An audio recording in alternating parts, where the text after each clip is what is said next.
great Sunday to be here today because today is a Vision Sunday where we're taking time to cast vision about what we see and know God is going to do in our church and through our church. To know that local church is not just a Pastor Ryan and a Pastor Adrian show. It's not about what happens on stage. It's about what happens in our lives. It's about what happens in our communities. It's about how we have vision to make a difference in the lives of people outside these walls. And today, Vision Sunday is introducing us into a collection of talks called This Is What We Do. And I'm going to tell you what the this is in just a second.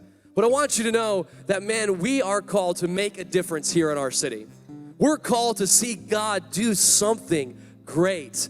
We are not limited by anything because God, the God of the universe, is on our side. The God who created us knows your name and is with you and wants to see your life filled with meaning, filled with vision, and filled with purpose. And we are here to do that today. It really is an honor and privilege. I want to jump right into your note card today and really jump right into those first blanks.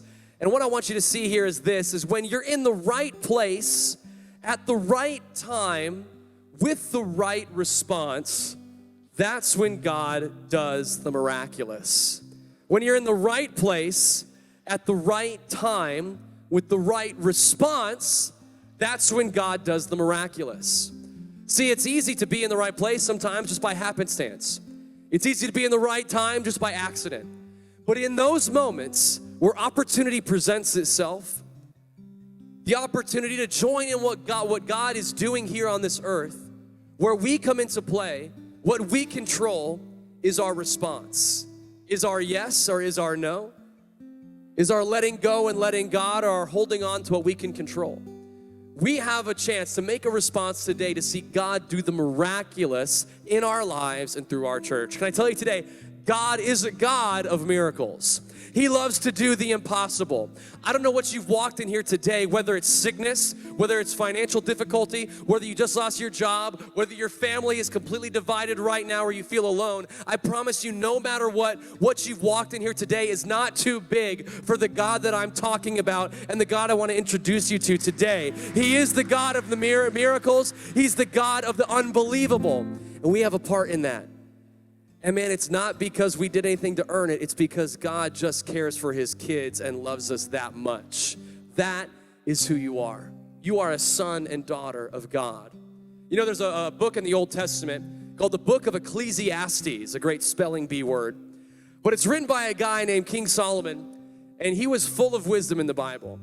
And what he does in the Book of Ecclesiastes, he really kind of just has this long poetic explanation of life, the great things of life, and the really bad things of life. And he makes this observation in chapter 9, verse 11 that I think is really powerful for us. He says this, I've observed something else under the sun. The fastest runner doesn't always win the race, and the strongest warrior doesn't always win the battle. The wise sometimes go hungry, and the skillful are not necessarily wealthy. And those who are educated don't always lead successful lives. It's all decided by chance, by being in the right place at the right time. Now, some of us may not like hearing that maybe sometimes the big things that happen in our life might be by chance, by just being at the right place at the right time. What Solomon, who is full of wisdom, is telling us, there are going to be opportunities in your life that you are going to be in the right place for at the right time. And the one thing you and I can control is to have the right response. To say, you know what, I'm here. And God, if you would have me and if you would use someone like me, I'm ready to go. I want you to circle the word in this verse. I want you to circle the word being in that last line. Because here's the thing. We can be in right places. We can be in the right time.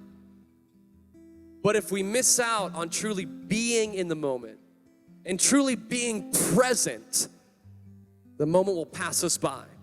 And those meaningful experiences we're looking for, we'll miss out on. I think about, you know, when I was at Florida State, I was a religious studies major, and when I was a sophomore, I had this Eastern religions class, and the professor was a super nice guy, but I didn't really get to know him because he made a brutal mistake on the first day of class. He said the phrase that as a college student you love to hear if you're a college student like me. Hey, welcome to Eastern religions. Just so you know, attendance is optional. And And I said, sweet, it's the last time I'm gonna be in this class until the final, all right? And I did not show up for any other class. I know, how did I make it through college, right? But I remember coming into the final, because he had to take it, and I showed up and I'm like, I don't know any of this stuff. And the professor's like, yeah, because you've been gone the whole time. You were never present, you were never here. See, a lot of times the breakthrough and the meaningful moments we're waiting for in our life happen by just one consistent decision after the other, just to show up and be in the room, just to show up and be available and be present, to have the opportunity to say yes, to have the opportunity to step in to the right place at the right time. Before we pray today, I want to leave you with a quote. I don't want to leave you yet. Before we pray, I want to jump into a quote that really challenged me as I was preparing this message. It says, "No one ever served God by doing things tomorrow." No one ever served God by doing things tomorrow. It's a quote by a guy named Charles Spurgeon, an amazing theologian and intellectual. Pretty much everything that he says is deep and powerful. But I think this is really simple for us today. That no one ever served God by doing things tomorrow. See, today, maybe you're in this place and you've been putting something off until tomorrow. Maybe it is getting connected to a church. Maybe it's been a while since you've been in church, but you know that there's something here that you need on a more consistent basis, that you need to plug yourself into and connect to. Don't wait until tomorrow. Make the decision today to say, you know what? I'm gonna call this place home. I'm gonna give Local a chance for a little while, and I promise you, we'll step up to the opportunity and show you what it's like to be connected to a life-giving church. Maybe you have a relationship in your life that's been broken, a friend or a family member you haven't talked to in a while, and every day you say, what, you know what, I should text them or I should call them. Do it today. Don't put it off until tomorrow anymore. Maybe there's a decision you know that's inside of you that you keep putting off. I promise you, if you keep putting it off, that's all that you're ever gonna do. Tomorrow doesn't really exist. We're not promised tomorrow in the Bible. We're promised today. We're promised this moment and this opportunity. And I never want you or our church to ever miss a chance to see God do the miraculous, to see God do something through your life, to see God move in someone's life because of what you said or what you did or what you gave. That is who we are. That is the opportunity that we have. And this, our Vision Sunday, this is what we do. Would you bow your heads and close your eyes with me this morning? God, I'm so thankful for every person here. You care for them, you love them, and you believe in them. And today, God, I pray that they would believe in themselves, that they would see in themselves what you see in them. And God, today we would listen and we would lean in to our Vision Sunday, how this is what we do, and we're not gonna miss out. We're in the right place at the right time, and today we're choosing to have the right response. And God, tonight we pray for another breakthrough as the Bucks continue their amazing season. We pray for a victory this evening. In Jesus' name we all say, and clap our hands, amen. Come on, everybody, come on. If it is your first time, I do tend to pray for Tampa sports a lot. It was funny, last week, I was talking to a guy that came to the church, and the Bucks played on Monday night last week, and we were talking, he was like, man, I'm loving what the Bucks are doing this season. He said, I'm so excited for tomorrow night, man, because they're playing the Giants, and the Giants are terrible. They have like one win. We are gonna win this game easily. It's gonna be great. And my response was kind of quiet. I was like, hey man, I've been a Bucks fan for a while. We don't go into any game confident because we know what our team is like. And I was right. We ended up winning the game, but it wasn't until like the very last closing minutes that we were like stressed out about to lose this game. So I go in tonight knowing, hey, we're not promised anything, so I'm gonna pray for it, all right? But we love living in the city. We're big fans of the Bucks, the Lightning, all the above. And we're big fans of our city as well. We love living here. We love living in Seminole Heights, just a few blocks away, and we love being able to serve our city. But also what we got to do when we moved to the city of Tampa was buy a house. It's been awesome. It's been awesome to own a house. It's one of those things that is always nervous no matter when you do it. But what I love about our owning a house now is I really am loving being meticulous about the appearance of our house from the outside, right? Now, Adrienne, she's all about the inside, the right furniture, the right paint on the walls, all the above. We have a 2-year-old son, so it's a little hard to make sure it always looks clean and nice. But I enjoy the outside. Making the lawn look good, the landscaping, just making sure the house looks clean and tidy and all that stuff. So when people drive by, they're like, I like that house. That's a nice house, right? Well, something that's happened in the last couple months is there's been tons of rain, right? For a little while, there's like raining every single day, and some of my lawn literally like washed away. Where's just dirt now? And it's gross, and it drives me crazy for two reasons. Number one, because I want to have a nice lawn, but also, I have a nice local church, love your neighbor yard sign out in my yard. And I don't want people driving by my lawn and seeing my church sign and saying, look at this dude's grass. It's mud and dirt. I'm not going to his church because he obviously doesn't care about where he lives. See, I'm a little weird like that, okay? So just go with me. Everything is an example. But I was tired of these little dirt patches all over my lawn. So one day I went to Home Depot and I was getting a little patch sprinkle seed that you can do. I know it's not the best way to fix it, but it's what I tried, okay? And so I sprinkled it in all the patches, and I had to commit to watering this every single day, which I was willing to do. But like I said before, I also have a 2.5-year-old son who thinks the hose is like the best water park he's ever been to because he's never been to a water park, so he loves the hose. And he always wants me to squirt him down and all that, and I'm like, Shepherd, that's his name. I don't want to do that, buddy, because you're going to get all wet and gross, and then I have to clean you. So I'm just being honest as a dad right now, too. But I got to water it, right? But what happened was there was one patch that I sprinkled the seeds out that I forgot to water. So what's great is these other little patch works that I've done, they're growing. But the one that I forgot to water is dead and not moving. See, I think it relates to a phrase that we've heard a lot in our life. The grass is always greener on the other side. Maybe you've said that before. About an opportunity, about a job, about a relationship. And you've said, man, the grass is greener over there. If I can just get to that side, I know it's going to be better. And we're never able to be content with where we're at. We're never content with the experience of life that we're currently experiencing. Because what happens, I know that I've lived out this phrase before. I've said the grass is greener on the other side. Once I get there, I'll be happy. And then you know what happens when I get there? I notice that there's another lawn over there that I want to be at. And now, the grass is always greener on that side, so I want to get there. We're always achieving. We're always trying to get to something else and missing out on what we have in front of us. Can I give you a new way to think today? It's on the back of your card. I want you to write this down. Our new way of thinking, this is what we do. The grass is always greener where you water it. The grass is always greener where you water it. That's what's the key here, okay? Is that when we look at our life and take responsibility of it and water it with the things that it needs, our life will grow. We will experience things in a new way. We will see God do great things. I promise you it will happen. We can't be in this place, though, of when I get there, if then that. No, today, I'm going to water my lawn. I'm going to water this grass. I'm going to see it grow. I have the opportunity to do that. And God is right there along with us, partnering alongside of us. And one of the best ways that we can water our life, one of the best ways we can choose to take one step of growth after the other, is living out this phrase, this is what we do. Now, what is the this in that statement? Glad you asked. The this is what we do as local church is that we choose, no matter what, to live generously. No matter what, we choose to live generously. Here's why this is important. I'll take it from a practical standpoint. Studies show that people that struggle with anxiety, depression, loneliness, do you know what one of the first things they say when those people step into begins to alleviate that anxiety, that depression, that loneliness?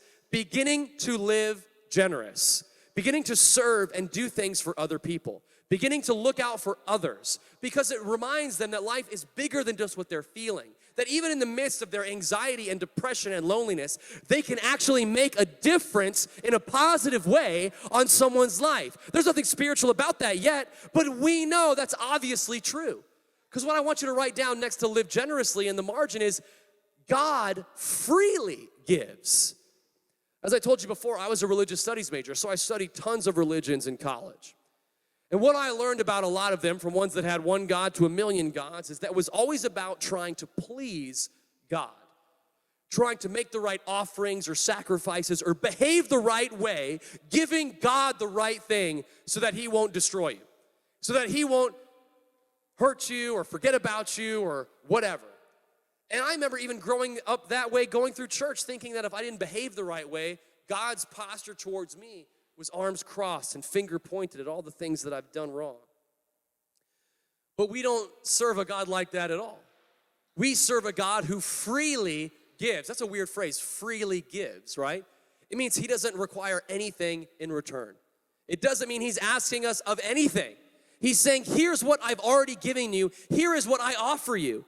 If we served a selfish, controlling God, why on earth would he would have decided to create us? He could have just lived life and lived it to the full, just by himself, hanging out. But at one point he said, you know what?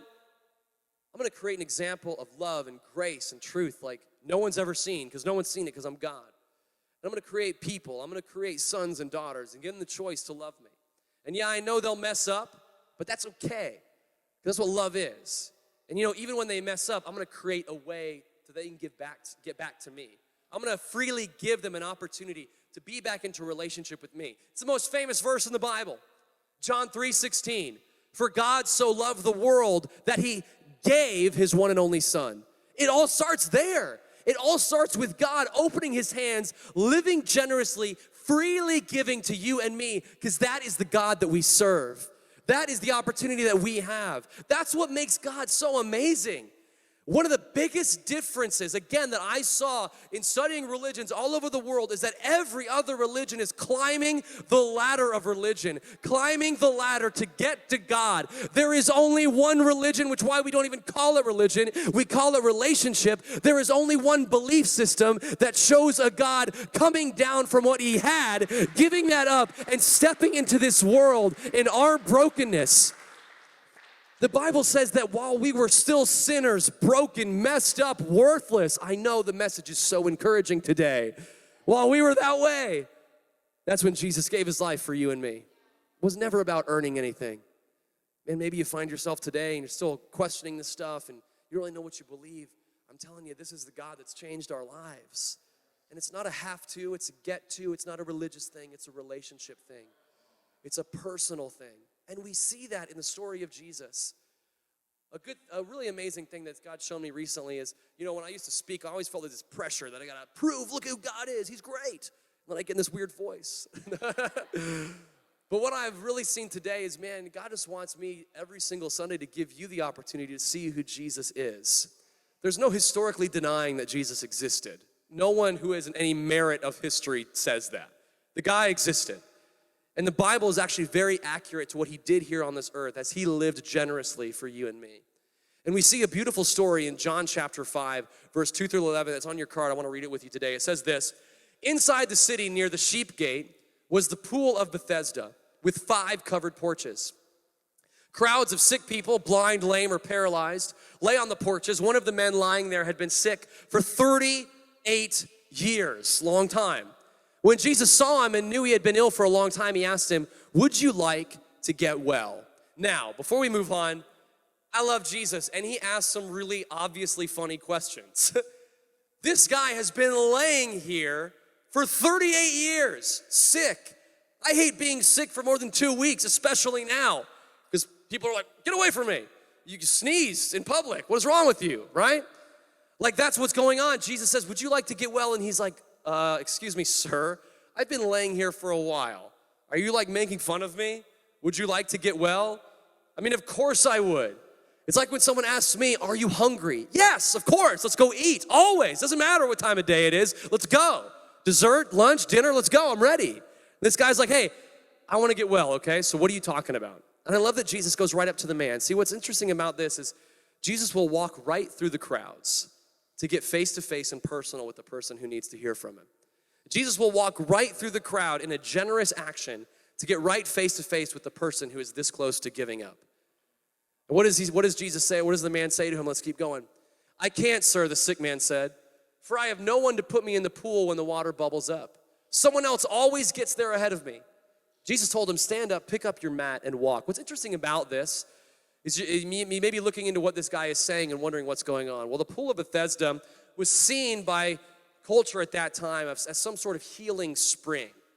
Now, scholars really believe it was either a placebo effect or just something that kind of relieved pain immediately. It wasn't an actual healing of wellness. It wasn't an actual transformational healing. So this guy had been around this thing that was only going to somewhat help him, if not at all, for 38 years. And I see 2 things. Number 1, he's got misguided focus on something that's actually not going to help him. He's striving for something that's actually not going to be what he needs. He's striving for something that when he gets in that water, he's going to realize and get in that place again. The grass is always greener on the other side, so I got to keep going. This wasn't it. There's no pain or letdown worse than striving to get something you think you need and then getting it and still feeling empty. That's what was going to happen in this guy's life. But also what's interesting to me is this guy wasn't willing to just make a simple step each day. Now, it wasn't like this pool was miles away. If this guy had been laying there for 38 years, even if he had moved just a little bit each day, he would have gotten to what he was looking for. Sometimes for us, we look at the grand distance of who we want to be and where we want to go. And God is like, hey, I'm way more patient with you than you are with yourself. Let's just slow down for a second. And what can you do today? You're in church. Awesome. Woo! You made it. We're good. Again, not because it's checking off an attendance box, because we know we experience God here in a real way. We know that when we get in circles together, we're praying and fighting for each other and lifting each other up. We know that we need each other and that we need community. That this is not something that we live for, we live from Sundays into our week. That's what it's about, because we're experiencing God. And this guy gets a chance to experience God. I love what Jesus says. He looks at the man, he says, stand up, pick up your mat, and walk. What does he not say? Hey, you're healed. You're not sick anymore. He skips over that and moves right into an action of faith. Hey man, stand up, pick up your mat, and walk. See, some of us were waiting for God to say, hey, guess what? You're healed. And he might say that sometimes.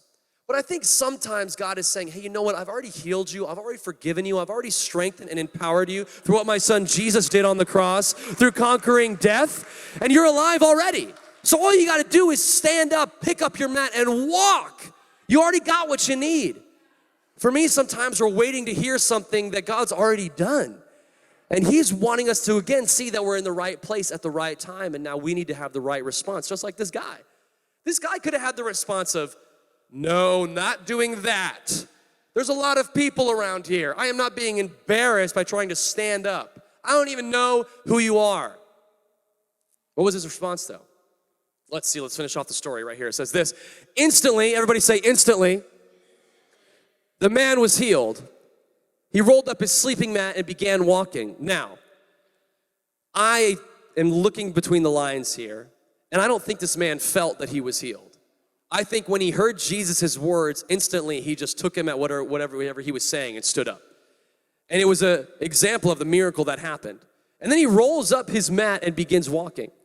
But this miracle happened on the Sabbath. This is a great part. So the Jewish leaders objected. They said to the man who was cured, you can't work on the Sabbath. The law doesn't allow you to carry that sleeping mat, sir. No shoes, no shirt, no service, okay? What's going on?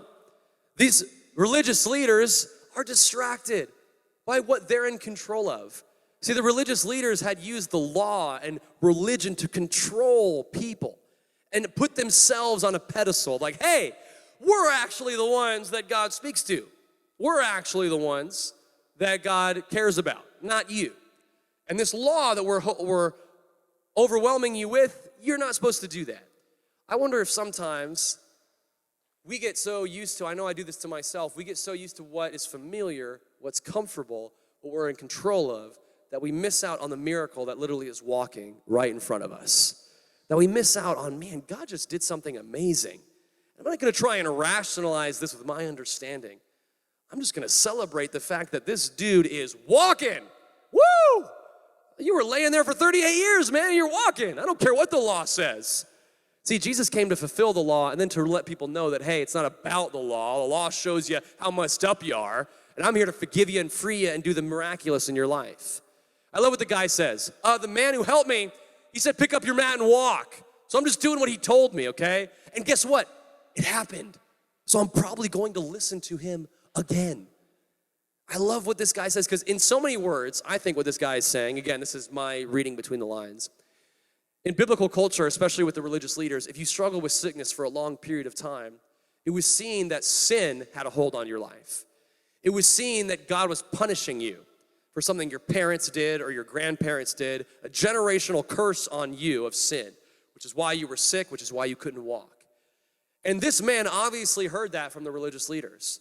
So he's saying, hey, you're the ones that told me for years that God couldn't do anything in my life, that God wanted nothing to do with me, that I was too broken and sinful for God to heal. Well, guess what? Some dude who just came to me when I was about to give up and spoke to me face to face and said, pick up your mat and walk, and here I am. So guess what? God must do something through broken people. God must do something through the people who feel ostracized and set apart and pushed away. That's what God does. It's what God specializes in. Again, he didn't say that, but he might have been thinking it, okay? But I love that he just takes Jesus at his word. It goes on to say that they pressure this man. Hey, who healed you? Who healed you? I have no idea. But he goes to find Jesus, and Jesus tells him who he is. He's the Son of God, and he says, hey, I've healed you. But what's even more important now is that you live healed, that you live and don't sin anymore and give yourself to these things that are less, that you live from who I've called you to be, and that is healed, walking, standing up. Anytime Jesus healed someone who couldn't walk, he always told them to pick up their mat. You know why he did that? He does it 3 or 4 times. It's because he wants them to realize that this mat, this weakness, this sickness that has been carrying them for years no longer has any power over them. He wants them to realize that because of what he's done in their life, the miraculous power he's given them, they now can carry that weakness, that sickness, that brokenness, and now it was a mess, now it's a message. It was a test, now it's a testimony to people to know that there is nothing too hard for our God. See, for me, it'd be easy to sugarcoat the fact that I used to deal with deep insecurities and deal with deep fear and anger in my life. But if I don't tell you those things, you can't realize that now those things that I used to lay on as my mat, if you will, now I pick up and carry so that you can know if you're walking with insecurity, if you're deep down angry, if you feel a lack of acceptance, you can know that there's freedom and healing and restoration and newness of life in Jesus, simply because some broken dude is able to be open with you and tell you it doesn't always have to be this way. I was laying on the mat too, but Jesus told me to pick it up, and I just trusted him at what he said. That's what we're talking about today. See, this man, he had a plan. He told Jesus, man, if only I could get to the water. Someone always gets there before me. See, sometimes we're focused on a pursuit of earthly desires that we miss out on the heavenly purpose that God has downloaded into our life. So what I want to give you today is really some keys on how to water the grass today. Some vision for your life and for our church. And realize, man, living generously, just like Jesus does in this story, this is what we do. First thing I want you to write down is this: I'll abandon my plans and join in on what God is doing. I'll abandon my plans and join in on what God is doing. God's doing something here in this earth. God's doing something here in our city. God is doing something here in our church. And we encourage you to join in on that. Sometimes we got to let go of our ambitions and our plans because Jesus knows, just like this man, hey, if you get to the water, that's great. You're going to be healed for maybe a few moments, maybe even a day, but at some point, you're not going to be well. At some point, you're not going to be restored. That only happens when you let me tell you who you are. That only happens when you align yourself with the human existence that I've called you to experience in your life. We got to take a second and let go of control and abandon our plans and join in on what God is doing. I don't want you to miss out on that. You're in the right place. You're at the right time. So today, what is our response? Yeah, God, I'll stand up, pick up on my mat and walk. Just tell me where to go. See, we at Local Church are committed to helping you do that. We are committed to making space for you so you can be involved in what God is doing here on this earth. Every single Sunday, there's dozens of people who show up early to put this thing together so that we can have church, from kids' church to sound to lighting to worship to coffee to parking, whatever it is. Why? Because we just simply want to be in on what God is doing, because we know God's changed our life. So we want to abandon what's easy or abandon our plans and simply join in on what God is doing. And guess what? The invitation is always open. You're always invited. We have this thing today. It's step 2. Every Sunday we have this thing called Growth Track. And today is step 2, which means today is all about you finding your purpose. Today is all about you connecting to the church to know that you are helping build God's house here on this earth. There is nothing better than that. There is no better place to use your giftings and talents and personality traits that God has given you than to build his house here on this earth. Why? Because outside of the influence in our relationships and our family, it's the only thing that lasts for eternity. What we do here in this community, it's important. It's important. And it's God's plan here on this earth to reach people. And you have a place here. Don't wait till tomorrow. If you're ready to get connected to the church, let it happen today. I want to meet you in Growth Track. I want to hear your story. I want to give you an open door to connect to what God is doing. Whether it's teaching kids, setting up chairs, singing, running sound, whatever it takes, we want you to do it because you have purpose inside of you. Abandon your plans and join in on what God is doing. Second thing is this: I'm never going to insult God with small thinking and safe living. I'm not going to insult God with small thinking and small living. I was reminded of a story. I was in Adrian's car a few weeks back and opened her glove box and saw she had a bunch of dollar bills in there. And I was like, what are all these for? And she said, oh, you know what? Well, I make sure I grab a stack of those so that I can hand them out to, homeless people that I see on the street. Because I know it may not be enough money to change their life, but it's also not enough money for them to buy something that's hurting them. But what I want them to know is that I noticed them, that I saw them, that God sees them too, and that they're not forgotten. See, what that's so beautiful is this idea that it may be a small gesture, but it's got eternal, significant power behind it because God's involved in it. The heart of generosity is involved in it. And if there's one thing I know God uses, if there's one thing I know God always responds to, it's generosity. It's giving freely. It's letting people know that we're in this together, that we see them and God sees them. I'm not going to insult God with small thinking and small living. Listen, today is Vision Sunday. And so I want to celebrate some things that we're believing God for. Because hey, we're not just about being content with what we have. Sometimes that's okay, but sometimes contentment leads to complacency. And complacency doesn't change the world. Complacency won't change our city. Listen, it's, it could be very easy just to, oh yeah, things are good. I'm feeling good. But you know what? That's not the life I was called to live. It's not the life you were called to live.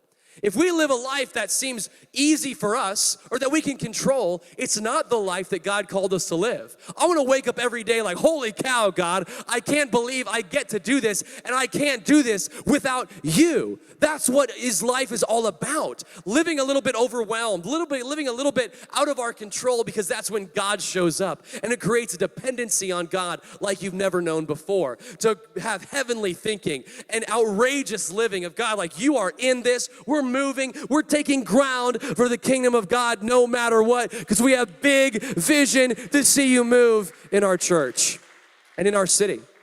So we're going to celebrate some things today. I'm going to share with you some vision about what we think God's going to do, what we're believing God for. We're a portable church. We set up and tear down every Sunday. And during the COVID season, one of the things we really wanted to do was feed people who had been furloughed or lost their jobs, or just really help out needy families. And we weren't able to do that because we needed an actual building. Obviously, we don't have that. We wanted to do food pantry stuff and grocery drive-thrus and all of that.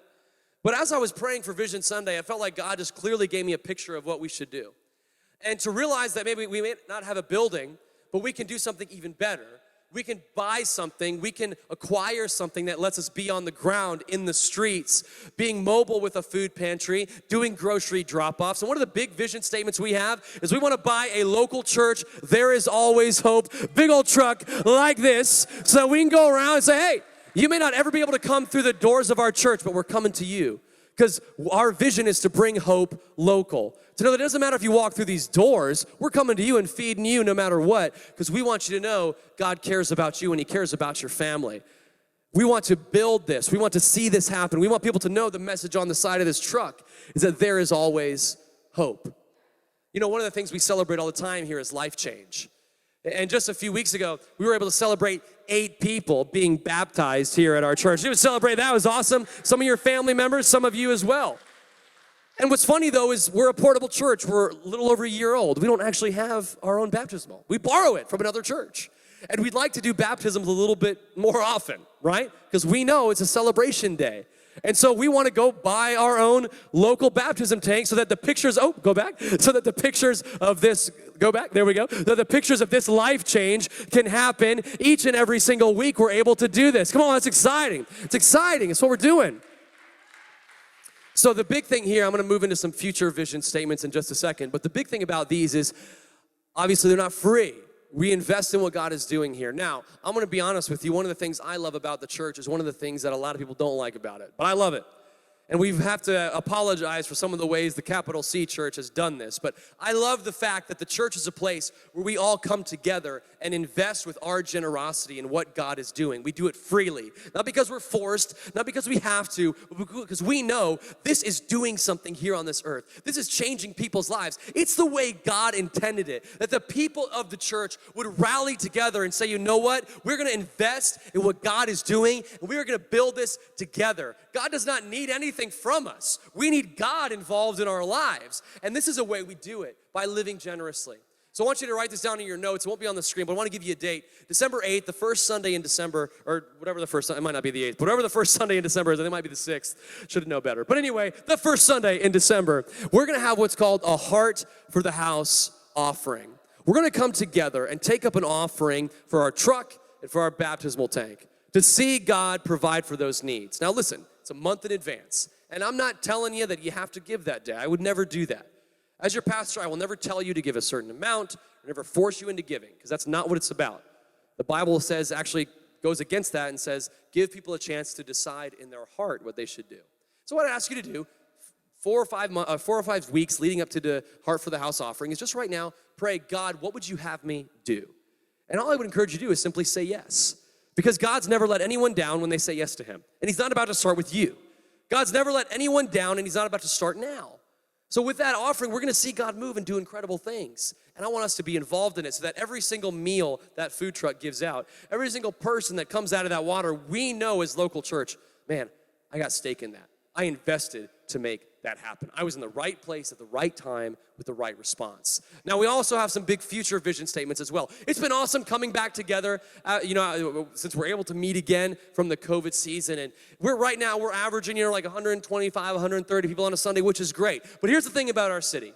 Over 80% of the city still does not go to church, so still does not know who Jesus is. And that means that there are people out there who are walking, hurting, broken, who need someone to look them in the eyes and say, hey, we have a place for you. You're invited here. There's a seat with your name on it. Now, what we want to do over the next 6 to 10 months is we want to break the 200 barrier on a Sunday morning to reach hundreds of people every single Sunday. Now, you may look at that and say, it's not all about numbers. Well, yeah. It kind of is, because every number has a name. Every name has a story, and every story matters to God. There's friends, family members, people in your neighborhood, and workplaces who would say yes to coming here if we would just invite them. If we would just grab one of these little happy face, you are not alone, invite cards as we leave today. Grab a few, hand them out to some people and say, hey, what? Hey, you're not alone. There is always hope. We have a spot for you. Because I know that's what changed my life. I say this all the time. The reason I believe in inviting people and growing is because when I was in 6th grade, insecure, angry, alone, questioning whether or not I even deserve to live, a friend of mine said, hey, why don't you come to church with me tonight? My mom will pick you up. It'll be great. And 21 years later, here I am being able to do this simply because of an invitation. And we're going to keep seeing how God can use an invitation to grow our church to hundreds and thousands, because eternity is a big thing for us. And we want to help people experience Jesus. We want to reach people outside our walls as well. We want to begin to live stream our services so that even if you can't be here, or even if people are stuck at home because they're afraid of the virus and things that are going on, we want to honor that. We want to bring church to them, so they can know that they're experiencing it. Right now we're pre-recording them. It's working great, but I don't like watching pre-recorded sporting events. I want to see what's happening live, right? And so we want to do that for people. Now, what does all this mean? It means the next phrase that I want you to write down. I will never measure God's unlimited power by my limited expectations. I don't want to measure my unlimited power by my limited expectations. Listen, like I said before, we do believe in eternal destination, right? We do believe in heaven and hell, and we can talk about those things. But I also believe that when we trust Jesus with our life, we're going to be in heaven one day for eternity. You know what the one thing you can't really do in heaven is like have big, audacious faith to do something incredible and amazing for God, because you're kind of already there. You've already seen it. You can't have faith with something that you already see. So for me, I don't want to have limited expectations. I just want to say, you know what, God, we're a portable church, and one day we'll be able to do all this food stuff. No, let's go for it right now.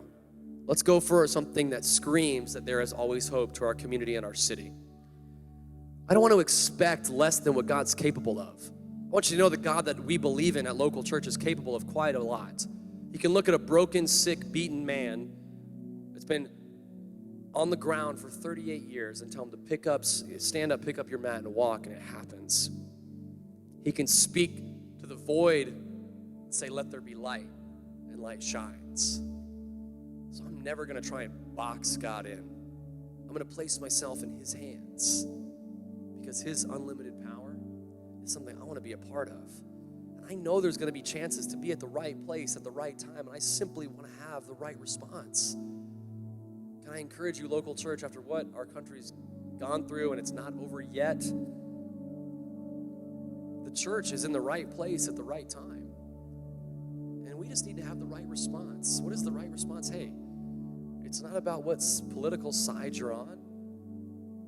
We serve and care for each other. We don't fight against each other. We fight for each other.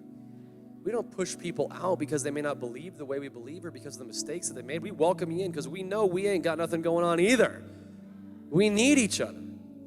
And my expectation is that, God, I don't know what's going to happen. But God, I don't want to approach this with my own plans or my own control. As I was thinking and praying about what our church could do right now, today, over the next few weeks. You know, it's November, it's Thanksgiving season. And I love Thanksgiving. I love being able to eat a huge meal with my family, whether we're wearing masks or not. It's great to be around them. And I thought about this, that because of the COVID season, there's been a lot of families who are furloughed or lost their jobs and may not be able to provide a Thanksgiving dinner for their family. And the fact that just blocks from here, families may go hungry on Thanksgiving, or families can't have a Thanksgiving experience within a shadow of our church is wrong. And we should do something about that. So what we're committing to do over the next 3 weeks is we want to feed 100 families for Thanksgiving. It's a big number because I don't want to be a number that I can control. 100 families for Thanksgiving. And here's how we all do this together. We're partnering with Feeding Tampa Bay, and $25 will feed a family of 4. Simple money amount that we can invest in to adopt 1 family, 2 families, 3 families, just us as individuals, and see them fed and see them taken care of and see hope brought local into their house for Thanksgiving. We can do it. I know we can. And I'm going to give you an invitation on how you can give to that in just a second. But what's even more amazing, 5 of those 100 families, we're not just going to feed, we're going to adopt as our own. And we're going to give them the full Thanksgiving experience. We're going to give them silverware, tablecloths, Thanksgiving cards, flowers, decorations, so when their kids wake up, or when their kids, it's like Christmas morning for Thanksgiving, right? And they go to bed full that night for one day. To know that the church cares for them. To know that there's a God who is real, that who knows them and sees their struggles. And we can do it because we're not trusting in our own plans. We're walking with God's unlimited power. As we close today, I want to leave you with this. God is moving, so we're going somewhere. God's always moving. Listen, God's moving in our city. God's moving in our country. God's moving in our world. And we can sit on our hands and not abandon our own plans and miss it. Or we can say, you know what? I'm just jumping into this church thing, but I feel like it's the right place at the right time, so I'm going to have the right response. And if God is moving, we're going somewhere. And I just want to hop on for the ride and see God do something amazing in me, through me, and because of my investment and involvement. You can make a difference. Our church will make a difference because we have vision for the future. Because there's people out there who need the message that we believe in. So today, again, there's no pressure to do any of this. But I wanted to bring this to the end of service. Our value is generosity is our privilege here at Local Church. Because we truly believe it's a privilege to give. Today we're going to move into our time of giving as we close. And there's 4 ways that you can give. You can text local to 97,000. You can go to local.church/give. You can Venmo at local church, and you can drop it in the offering boxes as you leave. But today, we're starting feeding those families today. Online, there's a fund that you can click that's feeding families for Thanksgiving. You can make a note, do a little turkey emoji in Venmo if you want, or you can just write it on your envelope when you drop it in your offering bucket. I'm telling you, things you're dealing with, the answer is generosity.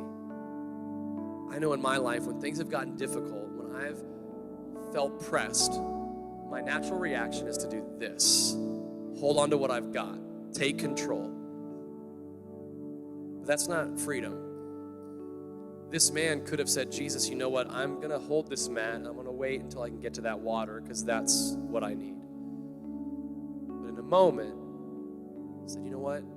I've been broken for 38 years. And here's my open hand. And I'm just going to listen to whatever you say.